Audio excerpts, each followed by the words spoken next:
para ipakita ang tunay na estado ng ating bansa. Ilahad ang mga pinakabagong balita at pangyayari sa ating bayan.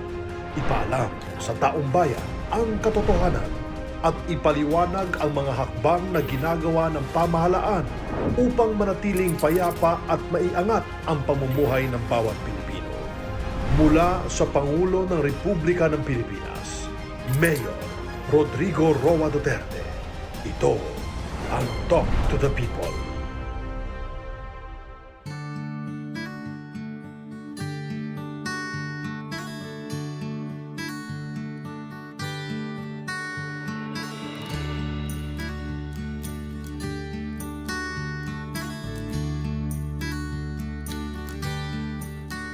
Magandang umaga sa inyong lahat, mga kababayan ko. Nandito na naman kami pasunod sa salita ko na we will make a report of our accomplishments in government at kung anong ginagawa namin. And maybe in this forum to explain some baseless accusations, misconceptions and all derailed to remove our focus on the fundamental need now sa bayanihan at in implementasyon yan because of the COVID. We will discuss this because it is relevant to the answers that we will give to you. Pero una sa lahat, I'd like to introduce to you the workers of government who are here tonight, this morning. We have Director General Wilkins Villanueva of the PDEA, Deputy Director General Gregorio Pimentel, PDEA. And for the accomplishments of our government, we have Secretary Gregorio Nasan, who will report about his department. Then sa COVID-19 concerns, we have Secretary Duque, Secretary Carlito Galvez Jr., and Secretary Anyo of the DILG. Sa video conference natin, participants, we have Secretary Harry Roque, Director General Enrique Domingo of the FDA, Senator Carlo Alexi Nograles, the Cabinet Secretary, Chairman Benjamin Benhur Abalos of the MMDA, Secretary Salvador Panelo, Chief Presidential Legal Counsel. The other officials or workers were here, Secretary Medjaldia, Senator Bongo, Secretary Minardo Guevara of the Department of Justice, and Secretary Vivencio Dizon, the National Task Force COVID-19 Deputy Chief Implementer.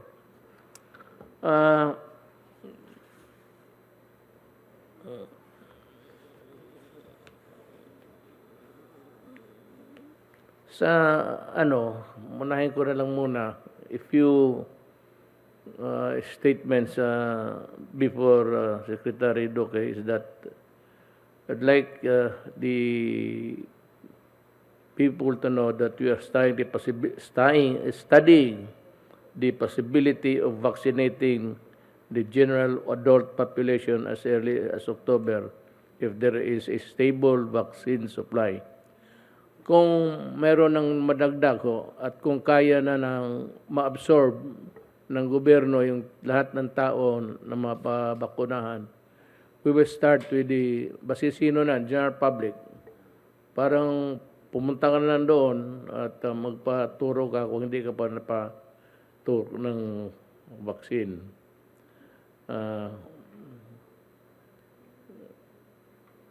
Ang aming dito is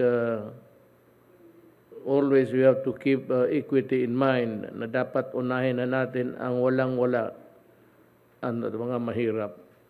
Alam mo kasi yung mga iba in the far-flung areas also of the country outside of Metro Manila, there are a lot of Filipinos waiting to be vaccinated.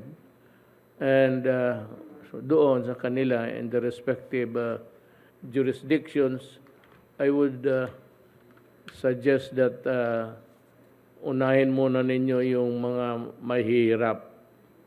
Those who cannot really afford to be traveling back and forth. As a matter of fact, it would be nice of government to go to their places. Total, alam naman natin yung blighted areas eh. Many of those ayaw o hindi o needs to be convinced that there is a vaccine available and that it is good for them. Ngayon dito sa itong Senate hearing, we do not question the authority and the power of the Senate to investigate in aid of legislation. Yan ang sinasabi nila. But alam mo kasi, nakita ko na pinapatawag ninyo almost so many persons and yet you're only able to put the resource person for 4, 5, 6, 7 hours at yung iba naghihintay na wala namang silbi. And yet the subpoenas are repeated every hearing at pinapatawag sila. And I think that most of the DOH officials in this morning's hearing were all there doing nothing. Alam mo, well, with due respect to the Senate this time, ilang beses ninyo pinapatawag yung mga cabinet members, especially Secretary Duque. And umabot na kayo from the purchase, the procurement, then down to itong Parmalin. Now you are branching out to COVID, not COVID, drugs issues. Mahirap yung ganun, panapatawag ninyo, pabalik-balik, tapos hindi naman ninyo na-utilize yung testimony. So, ganito ang proposal ko. I will require that the cabinet members invited to your hearings, that he will clear the invitation with me. At kung tignan ko na pabalik-balik na lang with no other purpose except really to rumble on, to stretch the hearings because that is good for election until the election itself, okay man yan because you are entitled to your own strategy. Pero dito sa amin, because Secretary Duque has sometimes he has not been in control of the workings of DOH because spends most of his time nandyan sa inyo. This time, I will require every cabinet member to clear with me any invitation. And if I think that he will be called for walang silbi except to harass, to be berated in front of the Republic, ay hintuin ko na yan at pagbawalan ko na. Now, may option kayo. You can cite the person in contempt, pero ako na magsabi na ako ang may utos na hindi mag-attend. So, that is Well, I think I can do it as president. Clearly, if there is an abuse of authority there or exceeding the authority of the reasonable time that Congress conducts a hearing, I will limit you to what you can do with the executive department of the government. Dito sa executive department, I am the head. So I would say, kung gusto ko at nakita kong reasonable, go. Especially if it is really pursuant to the truth na hinahanap ninyo. Maganda yan. And I would suggest that you do it diretso-diretso. Sagasaan na ninyo yung sagasaan. Yung parmalin, pwede na nyo watak-watakin yan. That you do what you want. Kasi kami dito tapos na. I use the Bayanihan 1. Isa Bayanihan 1, kayo ang nagbigay ng authority ng executive department even to disregard the procurement law. Kayo mismo ang nandyan sa... Tapos ngayon, sabi nyo, you can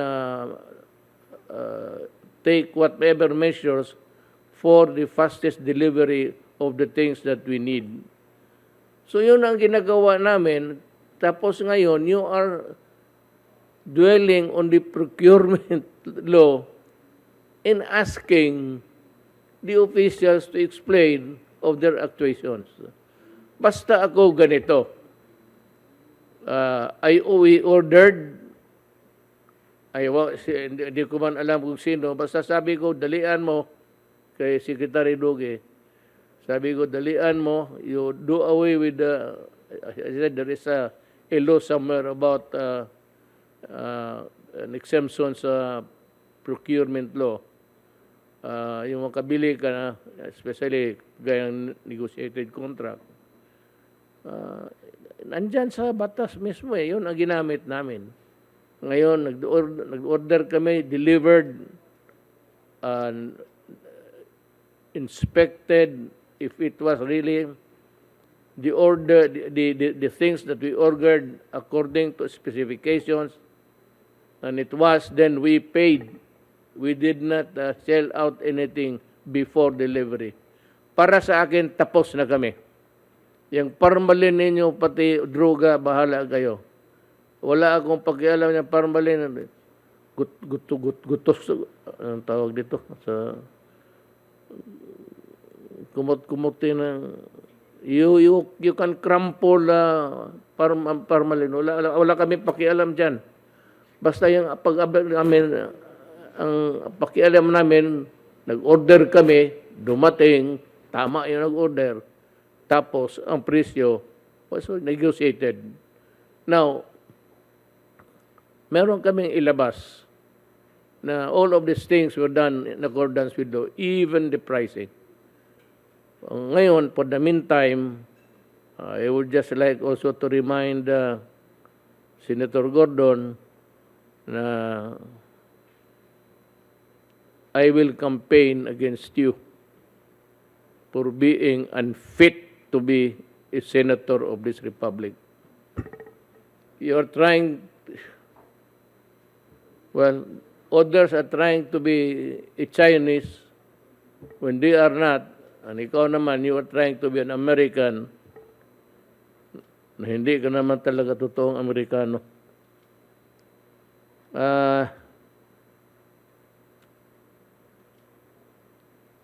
Every time that there is a committee hearing, you subpoena more than 100 resource persons and witnesses.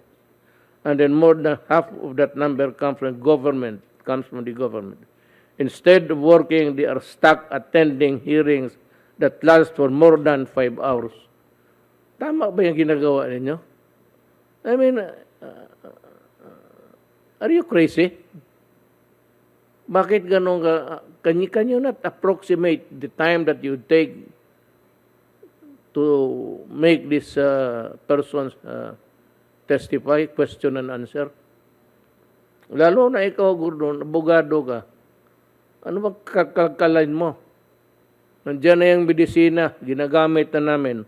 Para sa akin, tapos na ang trabaho. Yung formalin na yan o droga, then we will talk about it. Hintay lang kayo.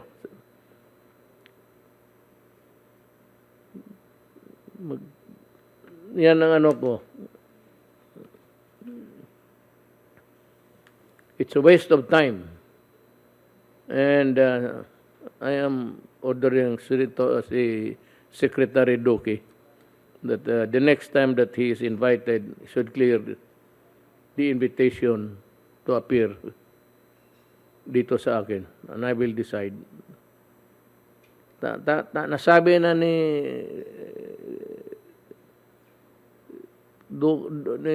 Secretary Duque yung kaya niyang, ano pa ba ang gusto nila, pati yung kaluluwa ninyo atakin. At ito pa isa pa. I am surprised that one of the resource person, ang tragedy is that you are listening to him. And I do not understand why the Senate is listening to witness of the person of Asierto. Asierto was dismissed by the Ombudsman twice. First, for his role in the obvious 100 million peso deal with Werfast. So this was later reversed. He was finally dismissed for his role in the importation and selling of more than 1,000 AK-47 to the MPA rebels. Ito ang masakit sa akin. Kaya ako rin galit talaga kay Desierto. Among others, dito ako na napipika talaga. At paragi ko itong sinasabi na siya yung was one of those responsible for the importation. And ito napunta yung 1,000 doon sa NPA, anak ng. So ilang sundalo ko namatay diyan sa mga baril na yan. Ganoon na lang ang istorya natin. Yung kalukuhan mo, you are a fraud actually. Tsaka yung sa Davao na raid ng laboratory doon, namatay 6 na foreign nationals. You managed to produce documents na pinalabas mo na iyo yun. Hindi mo alam, nandoon ako, buang. I was there. Well, I was called to go, so it was the fiscal who called me na there is something, you better come here. So, nagpunta ako doon. At hindi kita nakita. Inagaw mo sa mga tao ng PDEA, ng Davao, yung credit. Talagang, yung nag-manufacture ka, you manufactured so many documents, falsified documents, and use it. You know, there is fabrication and there is such a thing as the use of false documents. Marapat ng grami ang pato mo, sigurado, pagbuhay ako, talagang hanapin kita. Kasi, sinira mo yung gusto mo siraan. Sinira mo yung bayan ko. You produce so many arms to kill my soldiers. Mainit talaga ako sa iyo. Totoo lang. Ano ba ito? Ano ka bang ano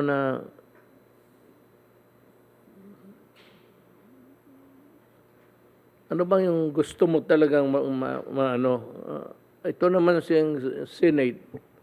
Ito na yung totoo. If it is drugs, let it come from the mouth of the PDEA.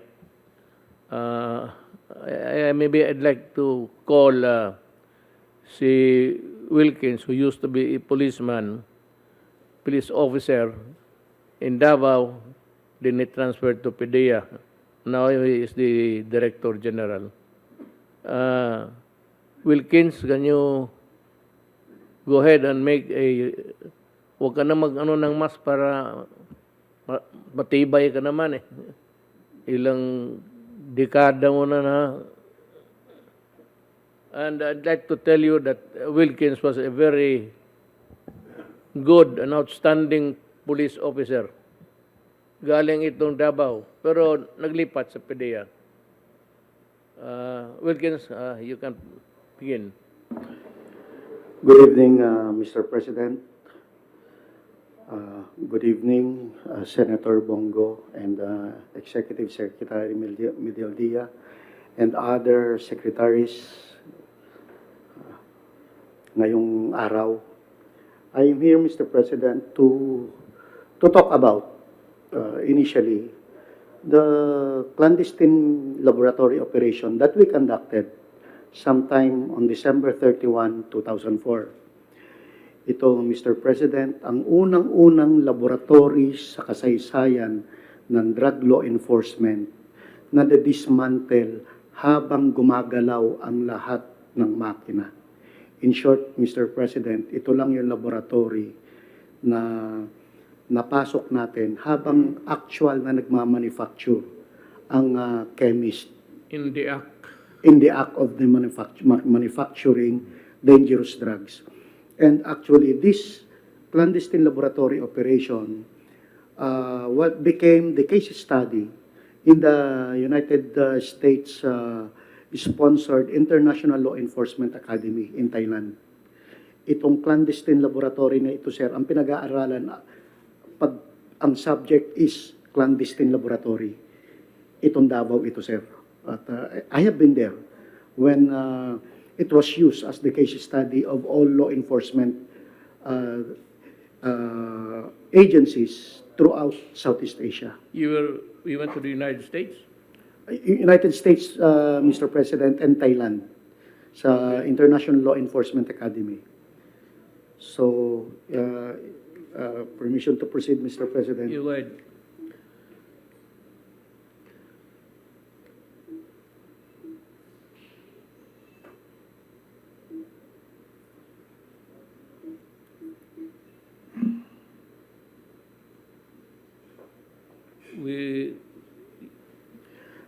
The case study started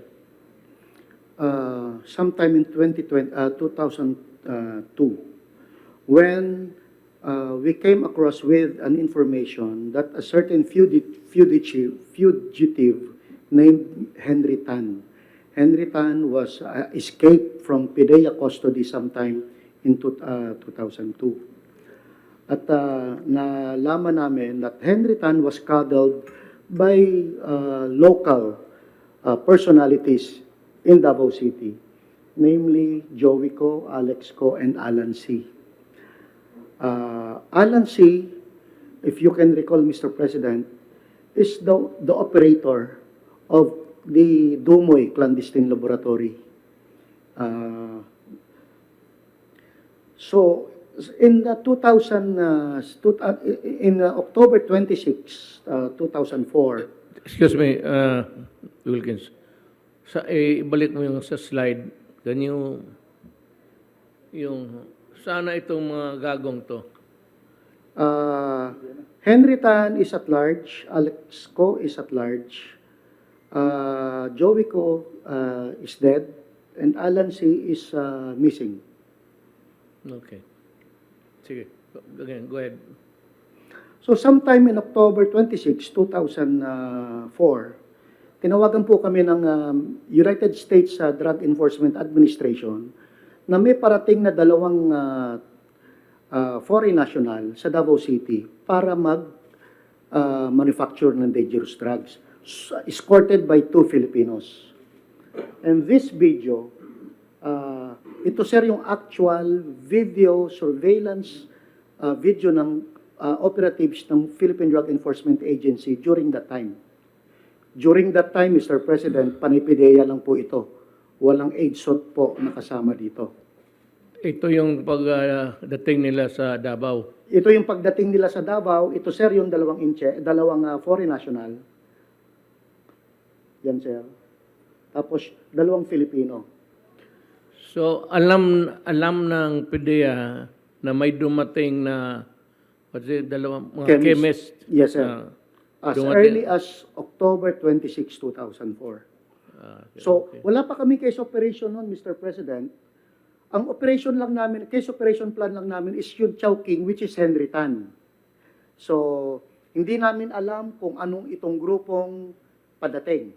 So, what we did is sinalubong namin sa airport itong dalawang foreign nationals by PDEA operatives. Hanggang sa, Mr. President, ay umabot ito sa isang apartment somewhere in Obrero, a 7-door apartment, na itong lugar na ito, Mr. President, is the same lugar kung saan naandun yung mga sinusurveillance namin doon kay Henry Tan, doon sa Copland Chowking. Okay. So in short, we thought na, sandali, natrabaho na natin ito. Ibig sabihin, itong dalawang foreign national chemist, trabaho nung mga drug personalities na sinusurveillance natin for so long. So in short, dudugtong lang ito, sir. So alam na namin, sir, ngayon kung saan mag-uumpisa at kung saan namin sila susundan. So 24/7 ito, sir. If you can remember, Mr. President, 2004, 2002 hanggang 2004, ito yung time na nag-aaway ang PDEA at PNP. Nag-uungusan, sir, ang PDEA at PNP during that time. Because ayaw tanggapin ng PNP na PDEA is the lead agency. And during that time, Mr. President, yung mga nasa PDEA, panay pulis din. So yung capability ng PDEA during that time, talaga mahina. So what's happening is that na talagang nakaangat, sir, ang PNP. So, former Colonel Asierto was my classmate in PMA. Dating class 88 yan, sir, eh. Naging, the turn back, naging class 89. So, we talked. Ang sabi niya, Bok, merong personality kami dyan sa Davao. Before this, itong incident na sinalubong namin yung chemist. Sige, sir, sige, Bok, sabi ko, we collaborate. And let us show them na pwedeng magtulungan ang pulis at PDEA. So ito, sir, yung unang talagang joint operation ng PDEA and police.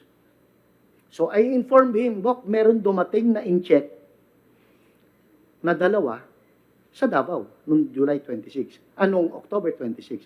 Immediately, sir, nagpadala siya ng tao. Members of SOU3. So yun yung nakasama ng mga tao natin, more than 35 na tao natin na pulis, at yung isang team niya, sir, sa SOU3 sa Davao. So nagtulungan, sir, kami. So later on, yung Copland Chowking naging Copland Case Operation Plan Crystal Gold. Ito na, sir, yung Copland for the laboratory. Dahil nakita na natin positive na merong dumating. So sinundan-sundan, sir, natin. Mr. President, ito yung mga drug personalities na naandun. Some of them are still at large. Henry Tan is still at large. Long Sheye or Johnson Chua is still at large. Alex Go is still at large, and others. So yan, sir, kahit hagilapin mo sa lahat yan, sir, walang Michael Yang dyan, sir. Kahit sa case operation ng Crystal Gold and case operation of White Crystal ng AIDSOT, walang Michael Yang dun, sir. Because we know the personalities. Nag-collaborate na, sir, kami dalawa, eh. That is why I was really amazed and surprised bakit biglang nagkaroon siya ng kwento ang Dumoy Laboratory ng Michael Yang. So to continue, mahabang surveillance hanggang sa tuntun namin, sir, yung place ng laboratory sa Dumoy, Davao City, sa Turil, hanggang nakakuha kami ng different footages of what's inside the laboratory. Ito na yun, sir, that we came across sometime in December 3 of 2004. Yan ay mga lalagyan ng mga acetone and other essential chemicals. This is the water circulating multipurpose vacuum pump na ginagamit sa laboratory. Ito yung chest freezer. Ito, sir, nakapak pa to dahil hindi pa naumpisan eh.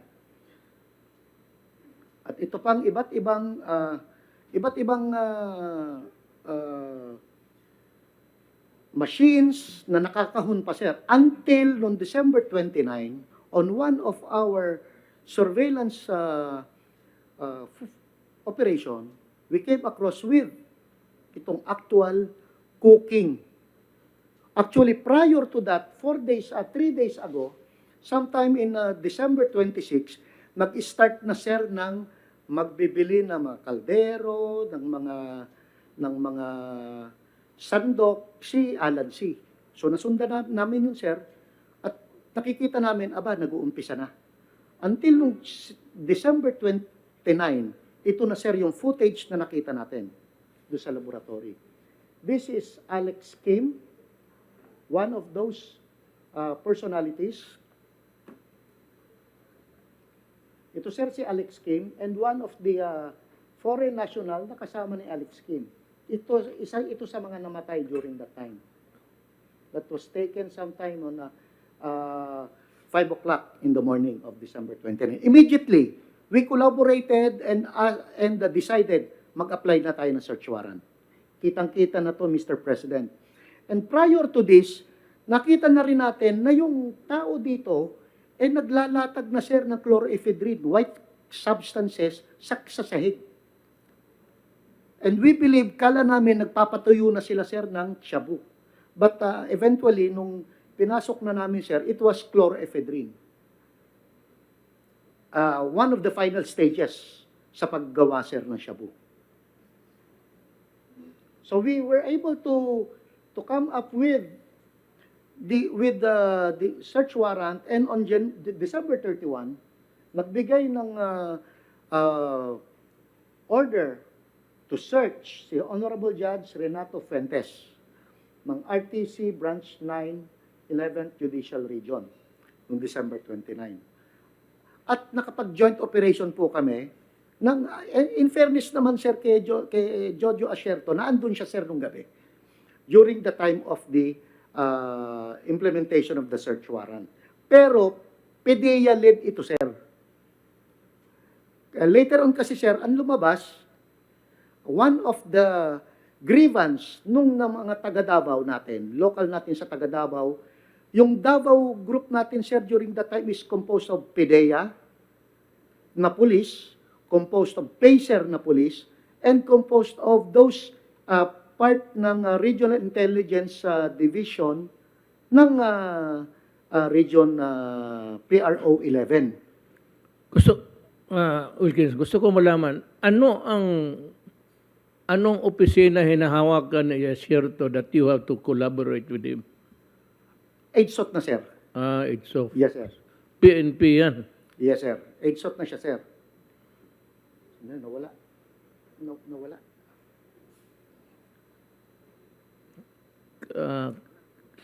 The PMS kindly fix the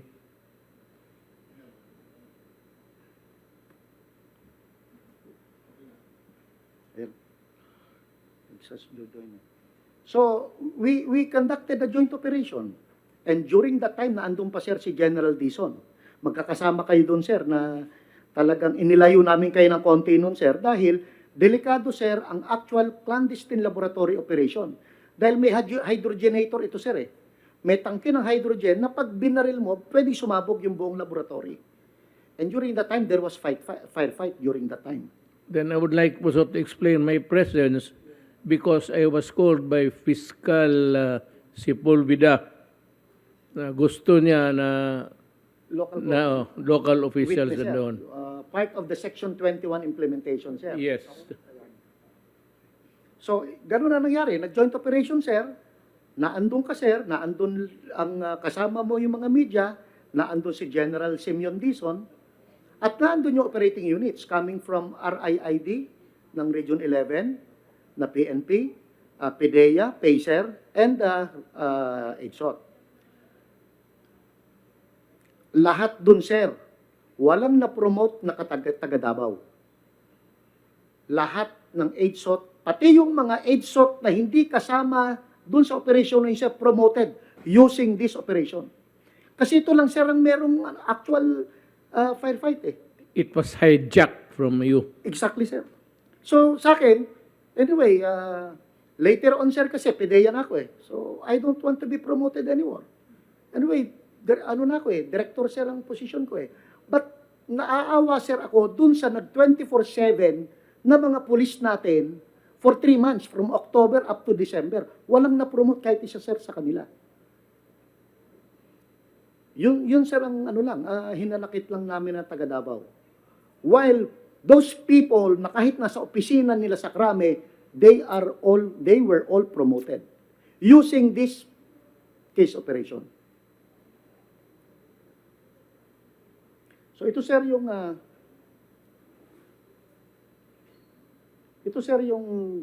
Shabu Laboratory sa Davao City. You can just look at it. Fortified talaga, sir. Including a guardhouse dito na punong-puno, sir, na CCTV camera. Napasok, sir, natin yan. Ang main player natin dyan is taga-PDEA, sir. And I was part of those who operated on that laboratory. So, pinagpiestahan yan, sir, ng taga-Krame at taga-PDEA.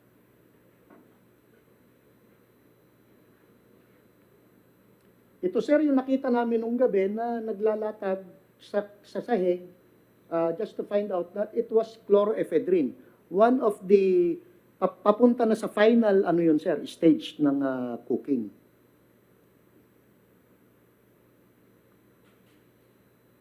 Ayan ka, sir. Kasama mo, sir, sila Secretary Reyes, General Aglipay, General Dizon, General De Leon, at si General Abenido. So ito, sir, yung umaga na ng January 1.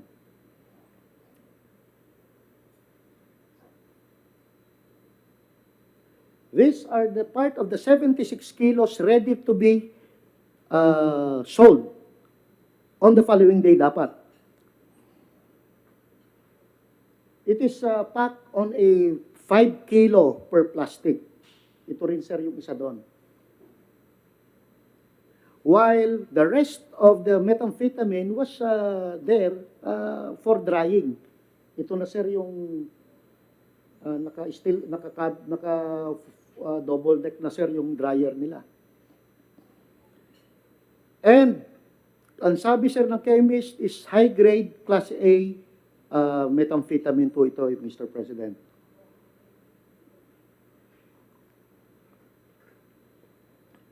These documents were exploited that led us to the discovery of clandestine laboratory in Cagayan de Oro City 2 months after.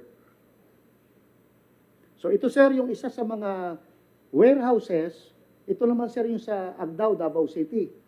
And the other warehouse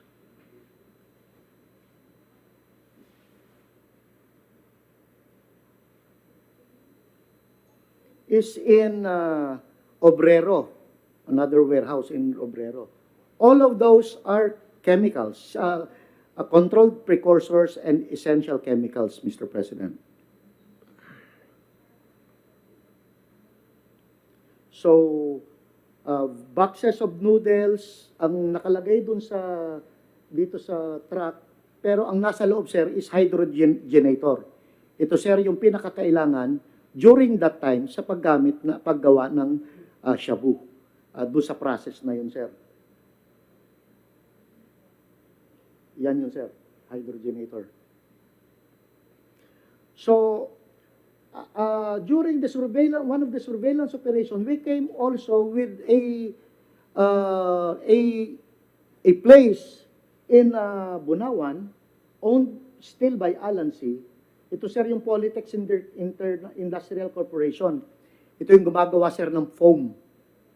At doon namin, sir, nakita yung scrubber, air scrubber. Itong air scrubber ang ginagamit sa malalaking laboratory para maitago ang amoy ng baho ng laboratory. And this was supposed to be deployed in Cagayan de Oro City.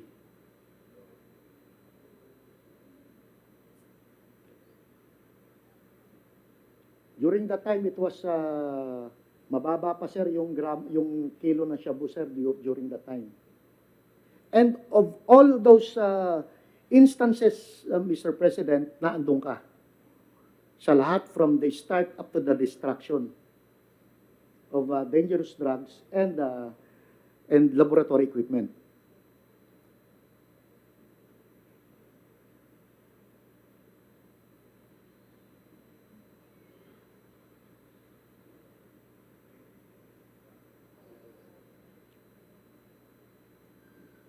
So, may mga personalities tayo. This is Johnson Chua, still at large as of now. This is Alan C. This is Joey Co.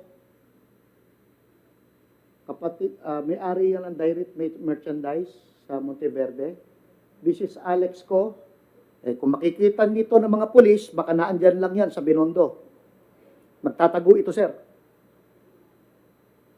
And this is Philip Lam. He was once a subject of manhunt by defunct PAOK TF for drug trafficking.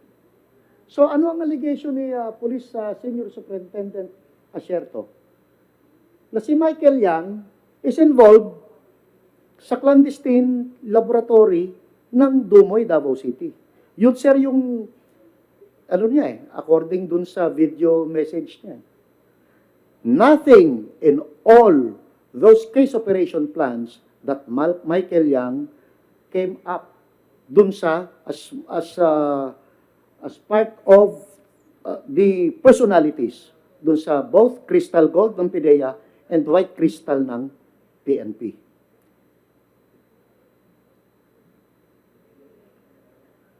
Again, ito po yung personalities. Wala po kayong makikitang Michael Yang dyan. And according to the record check na inilabas ng Directorate for Intelligence ng Philippine National Police sometime March 28, 2019, according to them, Alan Lim, whose picture together with the President and Michael Yang was presented to media by dismissed police officer Eduardo Asierto, who was also drugged for involvement on illegal drug trade. However, he has no reported illegal drug activities based on record of the Directorate. Now, Police Superintendent Asierto is a graduate of PMA Class 89. Nag-apply po siya nung nag-start ang PIDEA, pero hindi po siya tinanggap ng leadership ng PIDEA because accordingly, meron daw po silang derogatory record. That's according to PIDEA leadership. And he was assigned, since hindi siya tinanggap sa PIDEA, he was assigned to head the Philippine PNP AIDSOC under sa SOU 3. He was implicated together with members of the defunct AIDSOC SOU 3 and Director Ismael Fajardo, who was during that time their investigator. Police Senior Inspector pa po si Fajardo noon. In Senate inquiry on the magnetic lifter incident sometime in 2008. So, Mr. President, ito po yung inilabas ng Rappler na picture yung tatlo ni Alan Lim at ni Michael Yang. Ito po yung according to revelation ni Police Senior Superintendent Asierto.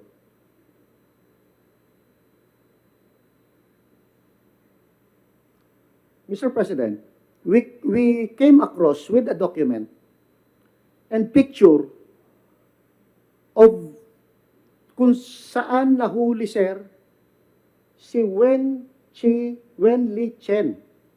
Wen Li Chen, mamaya, sir, papasok tayo doon, was ginawa ito, si Wen Li Chen is nirelate nila into Alan Lim. Ito sir, ang picture ni Wen Li Chen during the time na inaresto siya sa Cavite.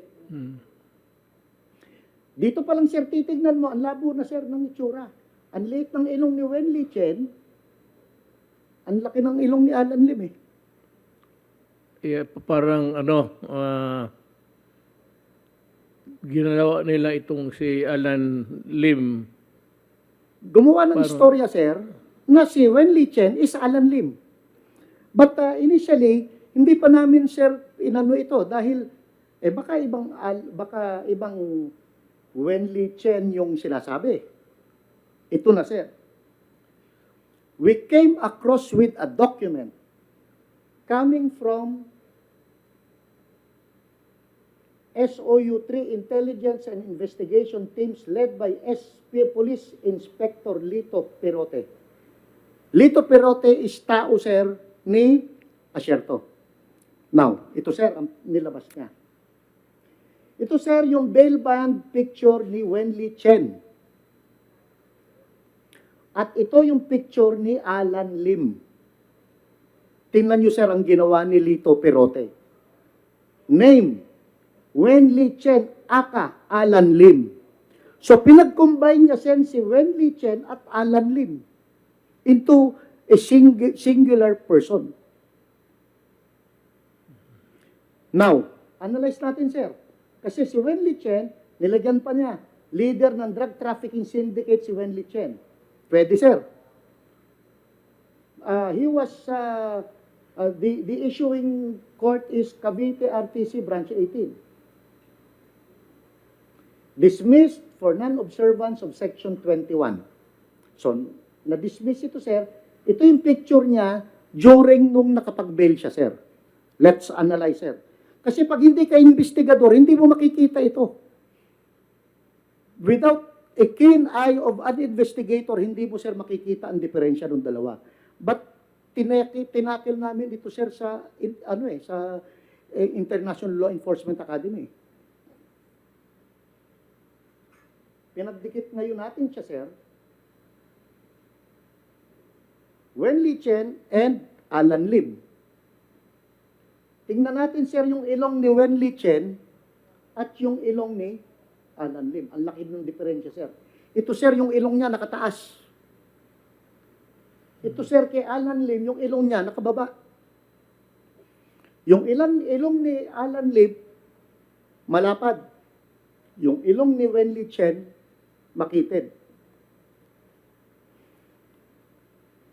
Without looking at the different, may mga tinitingnan kasi sa tester tayo eh. Mata, tenga, ilong, bibig.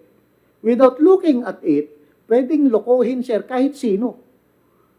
Imagine, again, ulitin natin, sir. Imagine coming up with initial profile of drug personality at ipagkukombine mo yung dalawang tao into a single personality. Mabigat yun, sir. Mabigat yun, sir. Dito pa lang, sir, makikita mo, may motibo na sila. May motibo na yung grupo ni Asierto dito. On what motive, we don't know. But, itong history kasi nitong mga grupo na to, sir, gagawa na ng kwento itong personality na hindi drug personality, tas kikidnapin. Yeah, that was the work of Asierto. Let me, hinto ko lang dyan sandali.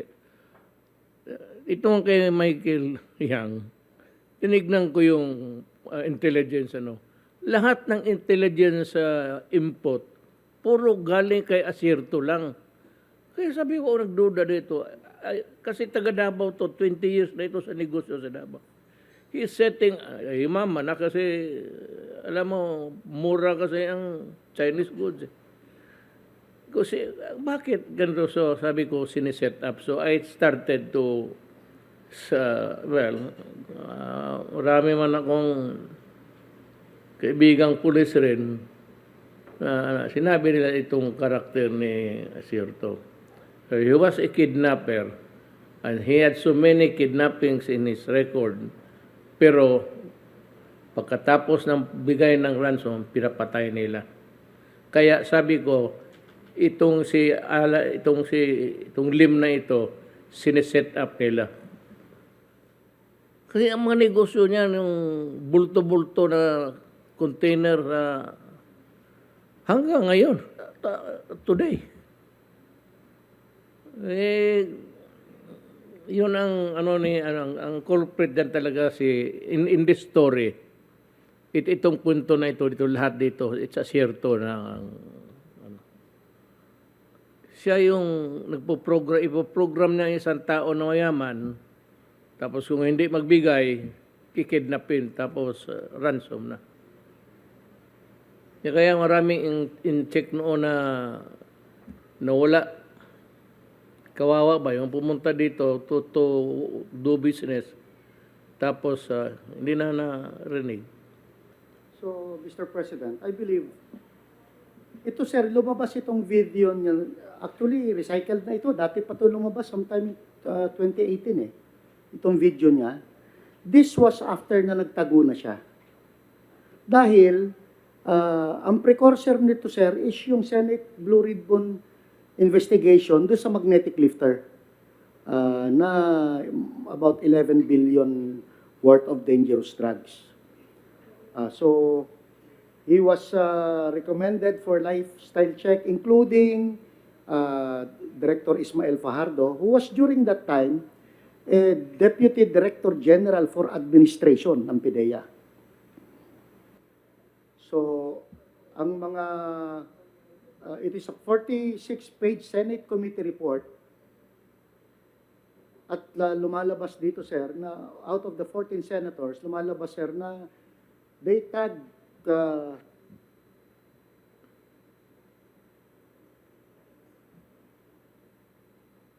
bagal.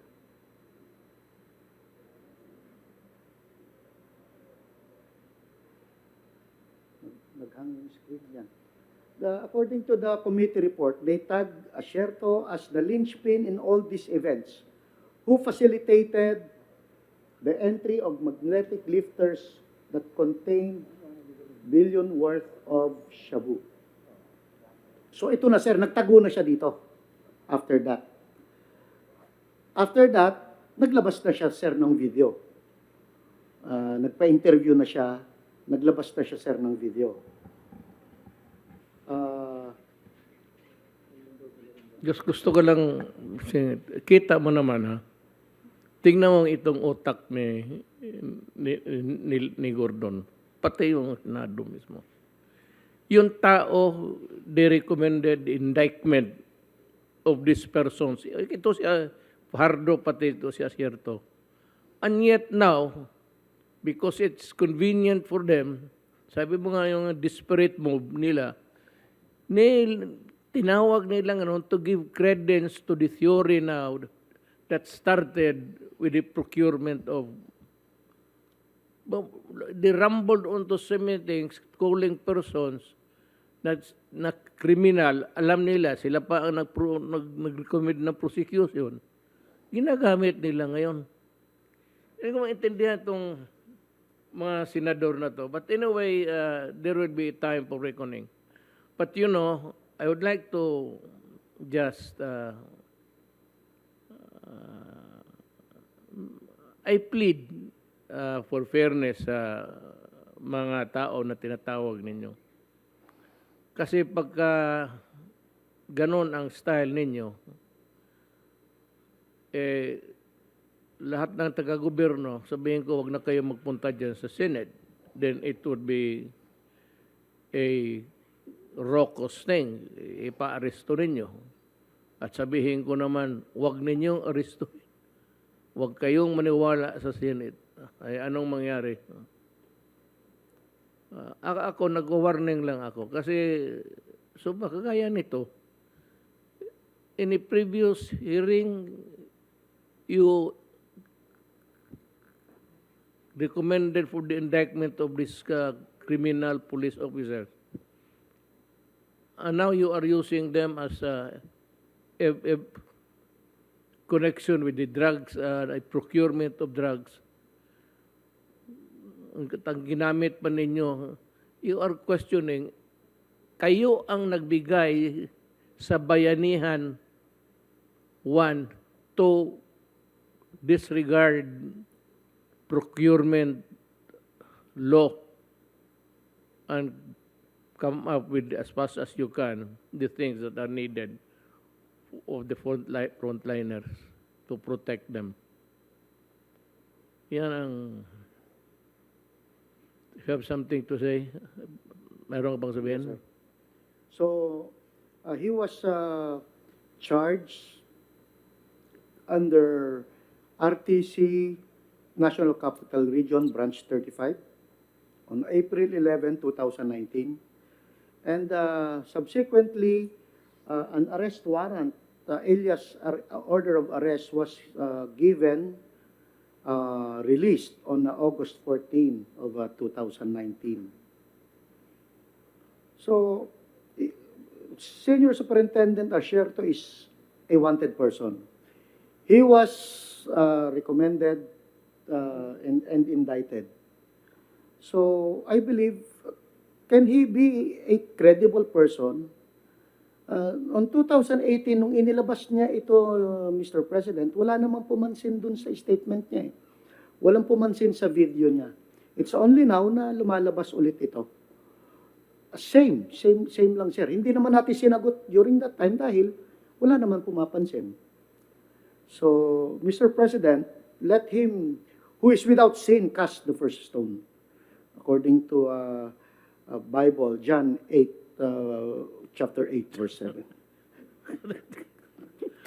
Believe us. That's all, Mr. President. Alam mo, there's only one thing I can say this. Ito si Asierto pati Fajardo, wala talagang credibility. Now, Gordo now is in a bind. Paano siya lalabas nito? Because I will say it publicly, Gordon has forever lost his credibility in cahoots with criminals and yung fabricated stories. You know, Senator, you're a lawyer, you pretend to be, wala man ako nakita, nag-trial ka, spent most of your time doon sa Subic, na hindi ka na pinansin ni Ramos, habol ka pa ng habol, kawala mo namang that's the kind of person you are. That's why he said, you deserve the company of Asierto and Fajardo, and I will leave you at that. I will, ito, malaman na ng buong Pilipinas. So, Wilkins, Colonel, nag-retire ka rin, Colonel? General na sir ako ngayon. General na sir ako. Director pa sir. Both of you are generals already, si Greg. So, to find generals of the Republic of the Philippines. Believe ako sa inyo. So, to thank you for telling the truth, and you can stay if you want, because we will hear Senator Ronasan render a report. Basta patihag siya lang hanggang, kasi gabi naman, basta isang report lang. Pakinggan natin yung banon ninyo. Kapwa ninyo, P-Mayor. Thank you, Mr. President. Mr. President, may I have permission to take off the mask? Yes, of course. I have tanggal ko rin ng ano. Mr. President, before I proceed with my presentation, matapos po, with the permission of our colleagues, may I just raise a few issues? Go ahead. Without being answered, I don't Go ahead. want to, that's not it does not merit a reply because this is an open hearing. I put this with your permission, Mr. President, at the doorstep of Sina Wilkins, no, Sina Greg. Habang nag-lecture kanina, nag-present kanina si Wilkins, kami ho rito, yung mga PMA, parang we felt very uncomfortable. Dahil PMA graduate itong bata natin eh.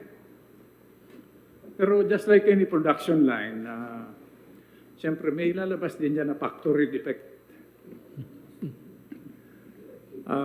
That's one issue. That's a reality. Kahit na sir yung mga pari, sa seminaryo, hindi man lahat nagiging pari. May lumalabas. By the way, sir, as a matter of information, tinanong ko dun sa mga ex-seminaryan, ano yung pinakamahirap sa vows na sundin? Yung poverty, celibacy, and obedience. Akala ko, sir, yung celibacy. Hindi pala, sir, obedience. Because it goes against the sin of pride. Pag yung nag-uutos sa'yo, kumbinsido ka na mas bobo kaysa sa'yo, hirap na hirap yung kalooban mo na sumunod. So, obedience pala, sir. True, it's true. But going back, sir, to the issue of Mr. Acerto, I think, sir, it will serve the public interest if we are able to find out kung sino ang handler ni Acerto. Or if he is a free agent. Kung hindi natin, sir, may I address Wilkins? Kung hindi natin matumbok yung Wilkins, ang grabe na damage sa public interest is pag kinukonsinti si Acerto. Yung sinabi ninyo, sir, na why are we giving him airtime in a public hearing? Ang mapansin niyo, sir, if you look at my own record when I was in another branch of government, hindi ako masyado nag-attend ng hearing eh. Unless ako ang chairman, no? Because as a rule,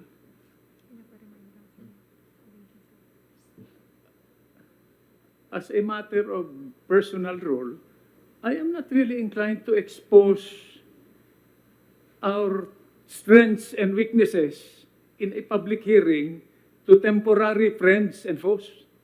Parang binulat-lat natin kung saan tayo malakas at kung saan tayo mahina to our temporary friends and enemies. And I think this is the issue with Mr. Acerto. Pinakikita natin, forgive the vocabulary, kung gaano tayo kagago paminsan-minsan. Yan, sir, konsintihin natin sa Senado. I will not go into personalities because yung iba naman dito, sir, mga kaibigan naman natin. Ayun lang, panahon ng eleksyon, di kailangan mong pakita visibility and audibility. We don't fault them for that. But at the expense of national security and public interest, parang kami, sir, ng mga dating sundalo dito, parang, ano, sir, nagpapatayan tayo only to end up like this. One guy, factory defect, will destroy the security of this country. And China will not look too kindly on us. Yari na naman tayo, sir. Sayang, sir, sayang lang. Dahil when you are in term, pag patapos na, sir, kayo ng term ninyo, ang pinag-uusapan namin palagi is what will happen after your tour of duty. What will happen to continuity, to sustainability, to policy predictability. Yun lang naman, sir, gusto kong ilabas dahil bihira naman tayo, sir, magkita-kita. Yes, sir. So, I understand. Thank you, after sir. Wilkins' presentation, sir, baka antukin lang kayo dito sa presentation. Yes, May I proceed, sir? yes, sir. Mr. President, mga kapwa, ang instruction sa amin, sir, is to talk in plain language. So, I will comply. Mr. President, mga kapwa lingkod bayan, mga kababayan na nakatutok ngayong araw, magandang araw sa inyo. This is our first slide. Connectivity po ang issue dito sa inyong Department of Information and Communications Technology, which is a technical support department and which has some regulatory functions. Ito pong connectivity, yung access to data and information is now classified as a right. Parang concert. Food, clothing, shelter, education, health services, and then access to data, information. Yun sir ang connectivity. Ngayon sir, nung i-assign ninyo kami 2.5 years ago, napakaliwanag sir, hindi naman nyo sir ako in-assign dahil techie ako. Ang telepono ko sir, magugulat kayo, analog pa eh. Pero hindi ko masyadong pinagsasabi sir, baka mapilitan kayong tanggalin ako sa pwesto, mag-resign ako. Sabi nyo sir, connectivity, ang mission ng DICT under your watch. Connect our government to other governments, domestic and global. Government to business para yung balancing natin sir, the health issues, the economic issues, the political and social issues, and the security issues. So connect government to other governments, domestic and global, whatever it takes. Cellphone, internet, laptop, computer. Yun sir ang technical aspects nito. Connect your government to business para may economic activity. Connect government to the citizens and everybody to each other. Tapos sir, hindi pa kayo na kontento doon. Sabi nyo, you do this faster. Efficient, mabilis sir ang signal. Magbayad ka man. Cheaper if not free. Kaya sir, may free wifi tayo ho. And in a more secure manner. Yung hawak sir ni Cesar Mangkaw, the Cybercrime Investigation and Coordinating Center. We have a good team there, sir. Ngayon po, gusto namin sir, with your permission, our colleagues, ibahagi ang mga programa ng inyong DICT para makamit itong connectivity at yung digital transformation ng bansa. Slide 2, please. Ang pagpapataas ng internet speed ay isa sa mga kasama dito sa connectivity. Alinsunod sa panawagan ng ating Pangulo sa industriya ng telecommunications na pagandahin ang serbisyo nito para papunta na tayo sa new normal dahil may pandemic tayo. Slide 3, please. Mr. President, mga kasama, so taguyod tayo ng mga reforma para mas bumuti ang serbisyo at isa rito yung pagpasok ng DICT Department Circular number 008 series of 2020 na nagpapahintulot sa mga telco na mag-collocate. Dati-dati kasi sir, mga kasama, bawat telco may kanya-kanyang tower. Isang tore, isang telco. Sabi nyo sir, gawing mabilis, no? Gawing mura kung hindi libre. So naglagay ho tayo ng common tower policy. Isang tore, magsama-sama yung lahat ng telco dyan, bahala na kayo mag-usap, pero huwag niyong singilin yung subscriber na mahirap lang ang buhay, singilin pa ninyo, wala pang signal. Yung sir, pag nag-interview sa 6 o'clock news, kumusta yung internet service?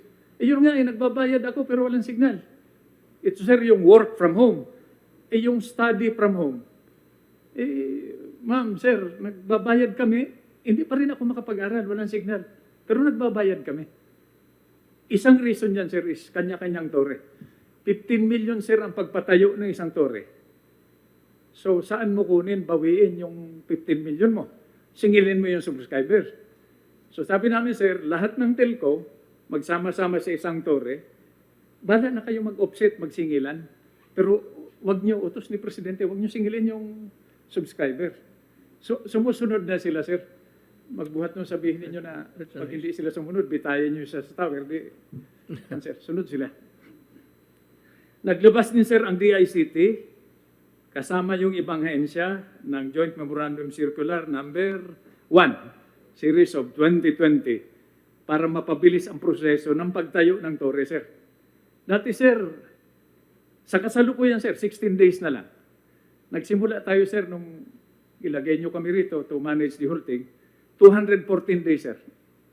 Ang kailangan, bago mo makuha yung permit para magtayo ka ng tower, from 214 days, 16 days na. Noong 2019, sir, pumasok ang dito telecommunity bilang pangatlong major telco. Pareho, sir, ang objective nila, magbigay ng mabilis na internet sa mas mababang halaga. Pagpasok nila sa industriya, sabi nyo, sir, dagdagan, more competition, more players, the net effect is more efficient service, mumura, pabagsakan na sila ng presyo. So sir, yung Globe at Smart nag-react. So nag-roll out na sila para pagbutihin yung serbisyo. Nagko-cooperate na sir. Dati kasi sir, ang pakikialam lang ng gobyerno, pagbibigay ng frequency. Ang ginawa sir ng mga telco, hindi naman nila kasalanan dahil yun lang ang mandato ng National Telecommunications Commission, magbigay ng frequency. Ang ginawa sir ng mga telco, dalawa man yan nung una sir, ginamit sir yung iba, binenta yung iba, tinago yung iba. Pagpasok natin sir, sabi namin, yung hindi ginagamit, ibalik. Yung binenta, sabihin nyo kung kanino nyo binenta, dahil bawal yan eh. The frequencies are state property. Bawal ibenta yan. So that we can redistribute the frequencies to the other players. Mas maraming player, i-distribute natin yung frequencies, rationalized. May spectrum management policy tayo ngayon na equitable ang distribution. By the way, sir, akala natin 3 lang yan telco. 40 yan, sir. Dalawa man, sir, ang Dennis Oy. Dennis Oy ng dito, at Dennis Oy ng Converge. Maliit-liit, sir, yung Converge, pero siya ngayon, sir, ang nag-iipon ng maliliit para lumaki sila at patas ang laban. Yun, sir, ang... Is this the Oy ng Pampanga? Opo, sir. Opo. Converge, mga kasama. Ito si Dennis Oy ng Converge. Mabilis, sir, ito, ah. Ang backer nito, Amerikano rin. Pero fiber naman sila, sir. Nasa Visayas na sila at nasa Mindanao. Ang ginawa namin, sir, dahil wala tayong pera, sabi namin, isa lang ang request namin sa inyo. Sabi sa amin, Presidente, ibigay nyo sa amin yung mapa ninyo kung nasa na kayo. Nasa na kayo? Nasa Visayas, Mindanao, nasa middle mile o last mile, para alam namin kung saan kami kakabit. Para hindi na kami magastos. Hindi na natin ulitin yung ginawa na ninyo. Okay naman, sir. Mapayag naman. Okay. So, yung Globe at Smart, sir, nag-roll out na. Slide 4, please. Sir, nilagay din natin yung Telecom Tower Watch upang mabantayan ang pagsunod sa mga bagong regulasyon natin para sa pagtayo ng mga tore.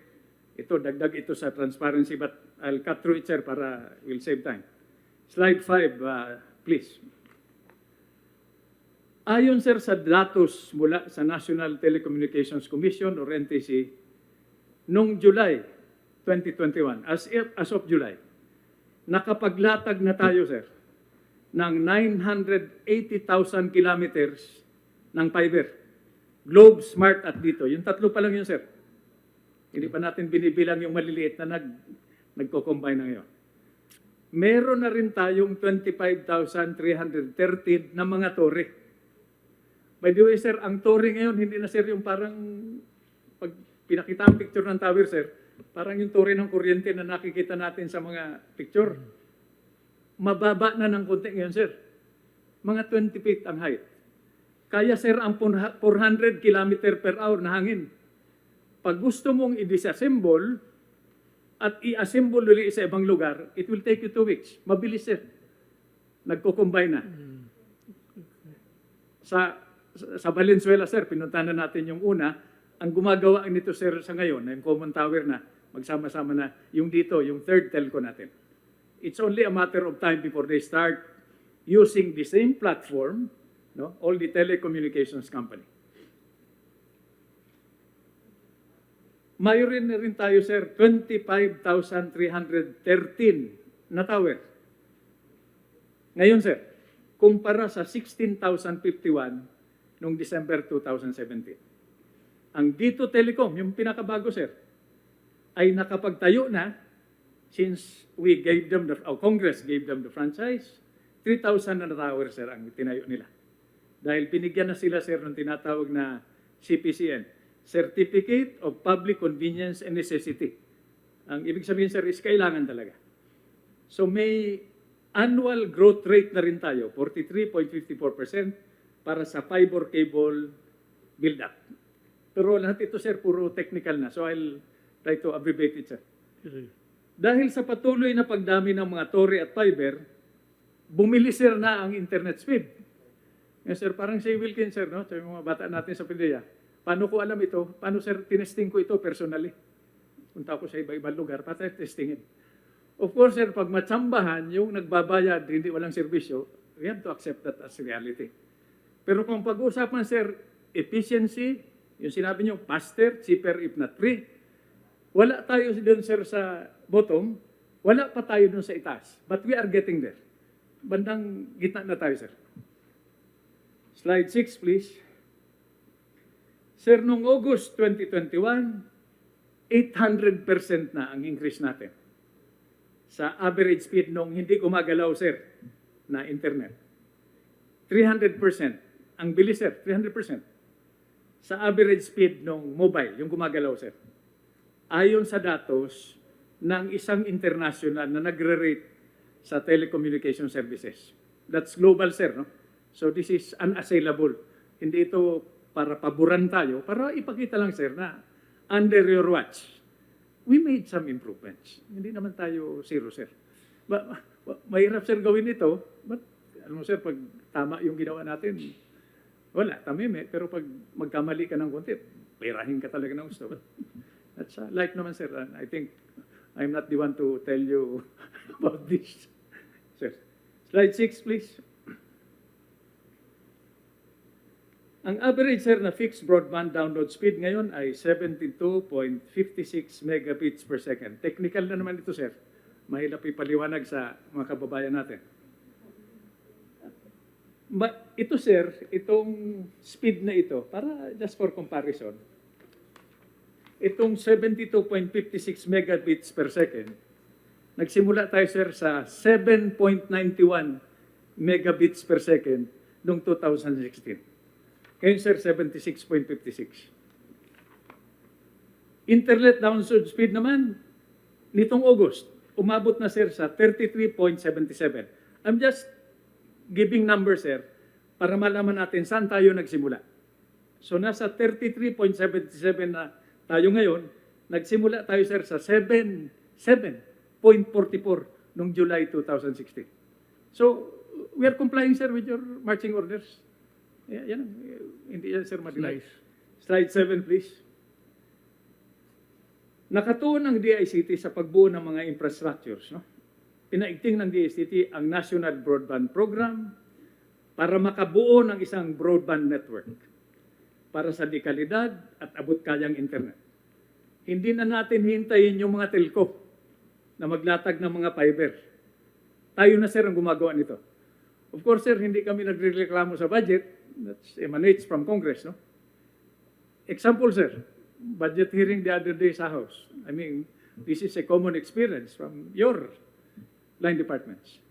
Humingi kami ng 34 billion. Balak nila bigyan kami ng 9 billion. Kulang, sir, yun sa isang region. Pero, sanay naman tayo, sir, sa wala. Ito, buti nga, sir, meron pa. But I will explain that later, sir. Isa sa mga proyekto na napapaloob sa National Broadband Program ay yung Government Network Project. Dito, sir, sa GovNet, which is to streamline government operations through connectivity, digitizing, 892 na, sir, na ahensya ang kasama dito. Konektado na sa pamagitan ng fiber optic cable. At layunin namin, sir, na ikonekta ang dagdag na 200 na ahensya bago matapos ang 2021. Noong December 2020, ang DICT ay nakapag-ugnayan sa basis conversion. Katabi ko, sir, si Vince o BCDA para sa National Fiber Backbone Phase 1. Ito ay panimula ng pagbibigay ng mas mabilis na internet sa mga lugar sa Luzon. Yun, sir, ito yung maglanding sa Baler, tatawid, papunta dun sa Poro Point. Itong pagtawid, sir, kabit-kabit na tayo. I remember, sir, a few months ago, you called us because of Facebook.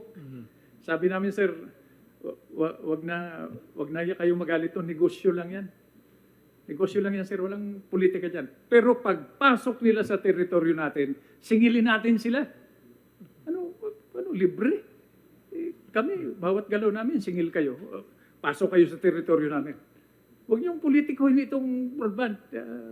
Ang problema yan. So, landing kayo sa Baler, tawid kayo up to Poro Point. Pagtawid, sir, di ba? Baler, Amerikano. Galing, sir, sa West Coast nila. Pagtawid, naghihintay naman dun sa kabila yung Japan at yung China. Huwag na natin politikahin. Basta i-connect natin. Kita naman kayo dyan eh. Alam ninyo yan. Huwag tayo maglukuhan. Nakipag-unayan kami, sir, sa BCDA para sa National Fiber Backbone Phase. Mas mabilis sa Luzon, sir. Ang DICT ay maglalatag ng resiliency route bilang pangalawang linya ng internet connection na mag-ugnay sa metro cities tulad ng Metro Manila, Luzon, sir, Metro Cebu, at Metro Davao. My dear sir, Metro Davao, we're not doing this for anybody's benefit. Akalain nila, bakit? Davao na naman. Birada na naman, sir. Hindi, sir. That's where we will connect. It is a product of a serious mapping effort. Kung saan yung sentro, makakabit tayo, doon tayo magkabit. Huwag mo na intindihan yung pangalan. Kahit saan yan. Basta't may Luzon, Visayas, Mindanao tayo. Doon na tayo, sir, magkabit-kabit. Ang resiliency route na ito ay magpapadaloy ng 10 gigabits. Again, sir, it's technical. Per second sa internet speed. Mabilis na ito, sir, by international standards. Ilulunsad natin ito ngayong September, sir. Kung saan ang internet na makukuha natin sa ibang bansa ay nagkakahalaga ng 9 cents, sir. 9 cents. US cents. Bawat Mbps. Mura yan, sir. Competitive internationally. Slide 8, please. Ngayong pandemya, sir, mas mahalaga ang mabilis na internet connection.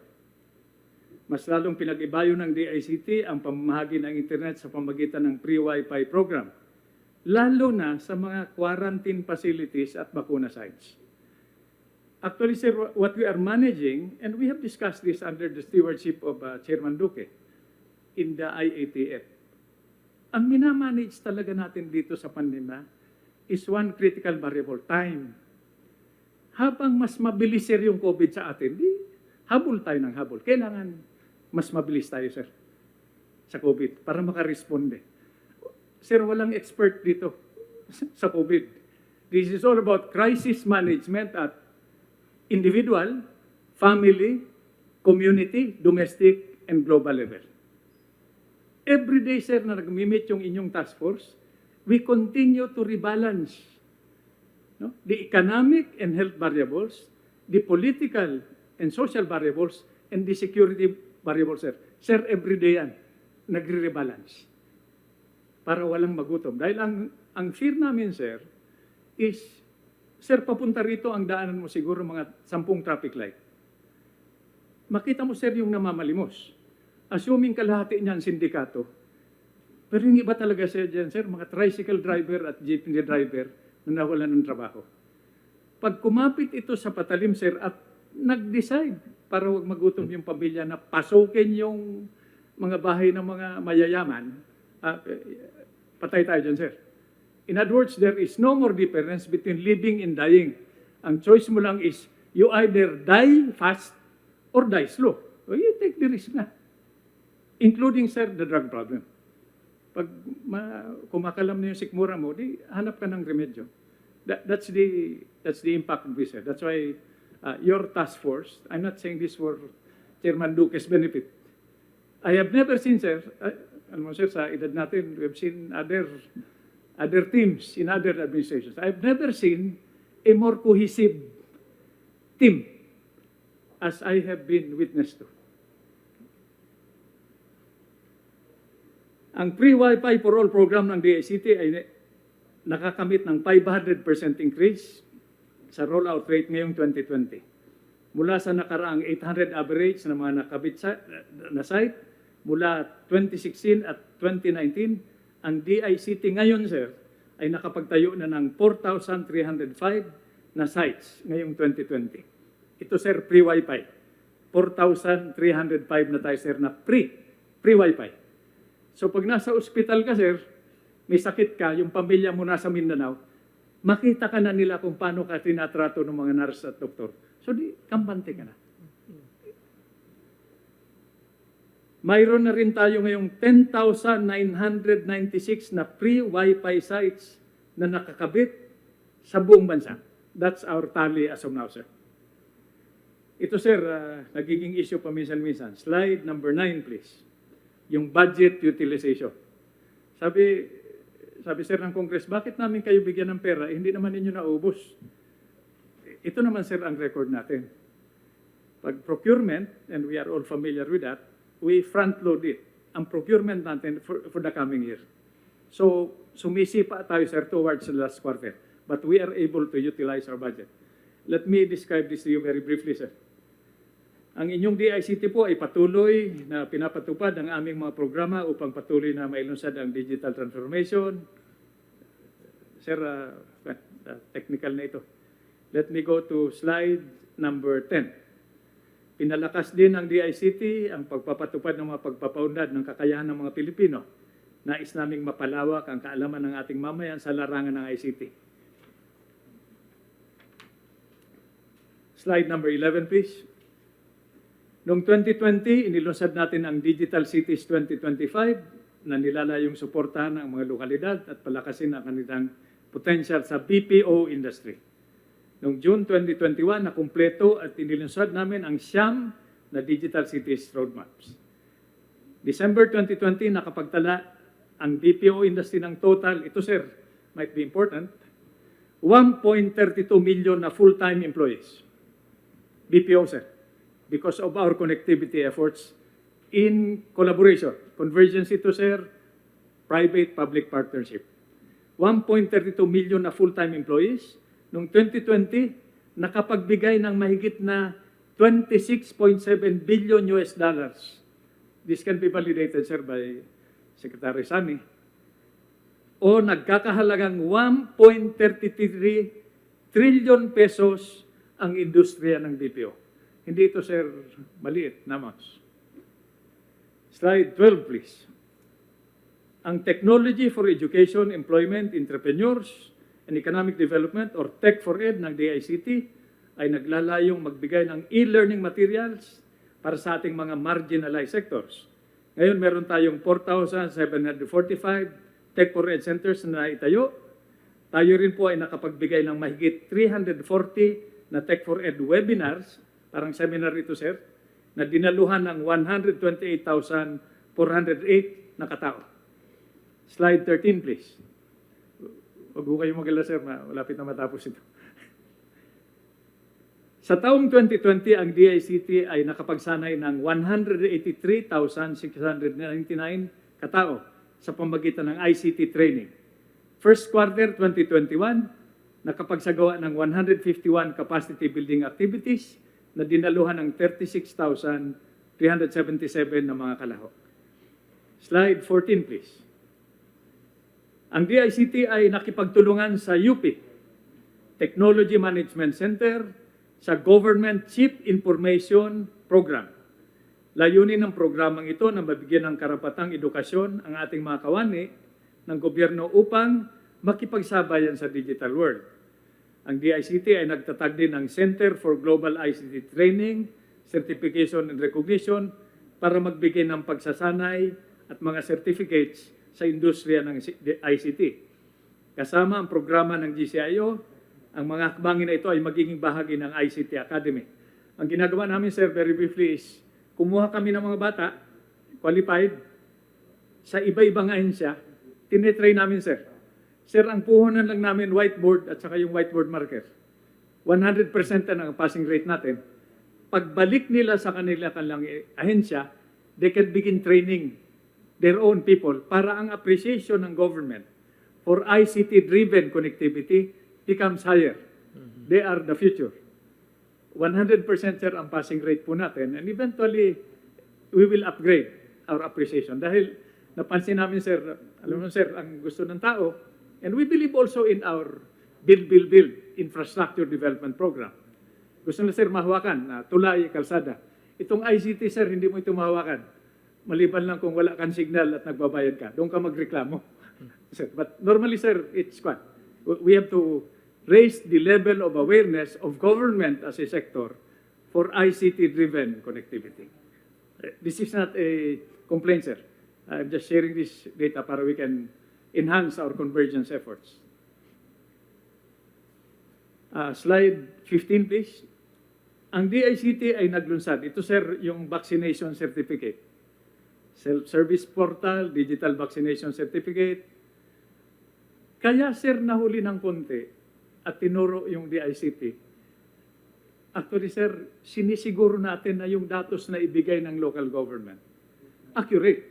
Biruin mo, sir, kung gawin mong 23 years old, yung katulad ko na 73 years old, di, sir, hindi mo bakunahan yun. Patay, sir, ako. This is life and death, sir. Pag mali yung datos mo.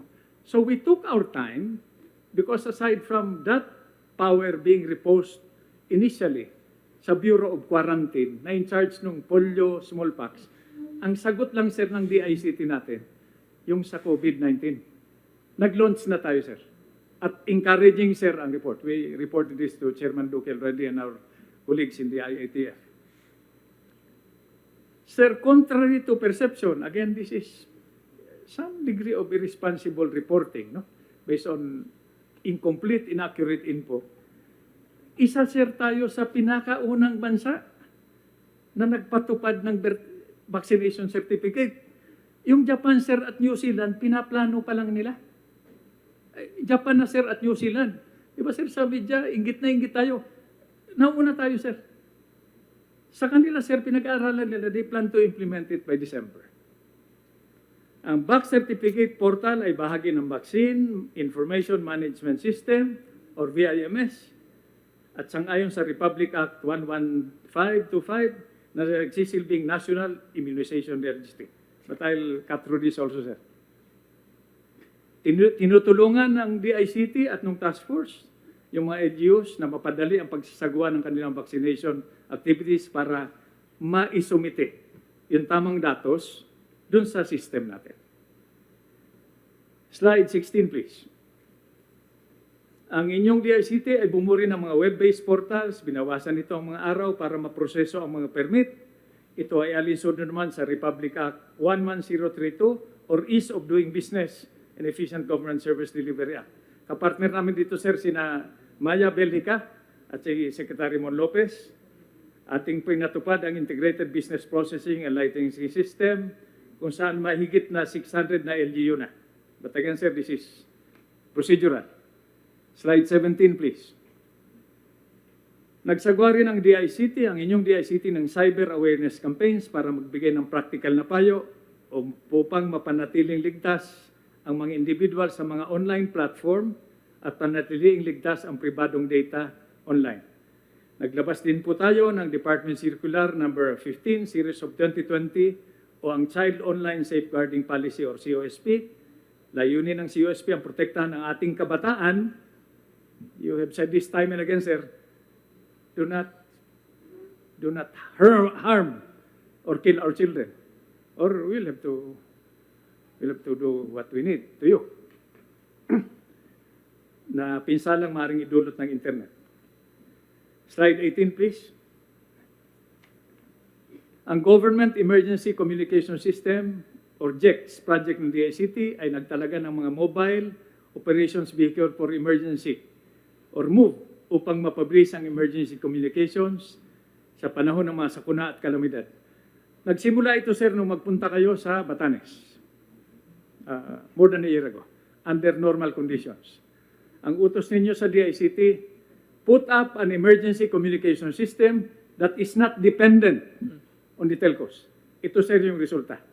But because of our contracted fiscal space, imbis na, sir, 16, yung meron, sir, parang van na malaki na may conference room sa loob, tapos merong SUV at merong motor. Pero yun, sir, matagal na ho yun. Years ago. Ngayon, sir, yung lahat ng equipment doon sa malaki na maraming antena at yung SUV, kasya na, sir, sa isang kahon sa likod ng motor. So mas mura ang motor, mas marami tayong mabili, mas makadeploy tayo, sir, more effectively. That is our projection, sir, for the next budget. Sir, in closing, slide number 19, please. Mr. President, sa 2.5 taon mula nung inatasan nyo kami na mamuno sa DICT, malayo na naman. In fairness, ang narating sa pagtugon sa direktiba ninyo na palawakin ang connectivity sa bansa. At this point, sir, we want to thank you for giving us the opportunity to work with you to serve the highest public interest, whatever the cost. We will not forget this, sir. History will judge us, and I am sure my children and grandchildren will remember your administration. Not because we're advertisers, sir. Batid namin na marami pa tayong kailangan gawin, lalo na sa gitna ng mga hamon ng dala ng new normal. Pero ang projection, sir, sa task force, as Chairman Duque said, is baka abutin pa tayo ng 3rd and 4th quarter next year. Higurado, sir, hagip yung eleksyon. Baka, sir, umabot pa ito ng 2023. Patuloy natin gagawin, sir. Patuloy namin gagawin. Ang lahat ng ating makakaya hanggang sa ang lahat ng ating mamamayan, saan man sila sa bansa ay konektado at may access sa internet. So, sa programa natin, we are not going to be voter density driven. We will go for the farthest, the smallest, the poorest. Ang analogy dyan, sir, parang release ng tren. Wala man tren, sir, na kumita by itself. Pag nagkabit ka ng release ng tren, hanggang dun sa pinakamalayo, pinakamalit at pinakamahirap, the railroad will not earn by itself. It's the economic activity on both sides of the tracks that will generate serious development. So pag na-connect natin yung pinakamaliit, pinakamahirap na estudyante o manggagawa from Batanes to Hulo, to Tawi-Tawi, that is serious development which started seriously without patting ourselves on the back during your watch. Ang lahat ng mga pagsisikap nito, again, sir, I will paraphrase you, ay para sa ating pinakamahalaga, our most precious, strategic, and renewable resource. Our next generation of citizens and leaders, our children. Thank you, sir, for listening. It was a very refreshing educational tour of DICT. I would like to commend you for the improvements, the little improvements that we have introduced into this country. We might not be able to deliver all, but at least we made a difference, or as of now, there is a difference between yesterday and today. So thank you for that sacrifice. Thank you for the toil, the tireless toil of governance. And we hope that you will succeed now and in the future. Salamat, Craig. Now, it's we are forced to call it a day. We know that tomorrow is another working day, and people have to report also. I know that you have your own problems. Much as I would like to call all of you to make the report, I cannot because there is lack of material time. We might call the next meeting in Wednesday. We'll have another, then we can program again who the speakers would be.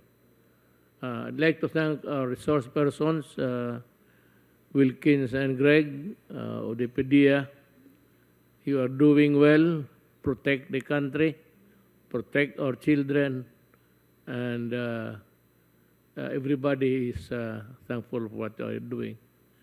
For the rest of the cabinet members, I know that you're working hard, from Sir Galvez to everybody. Next time we will have a longer meeting, and I would like to thank you for your presence tonight. Maraming salamat po.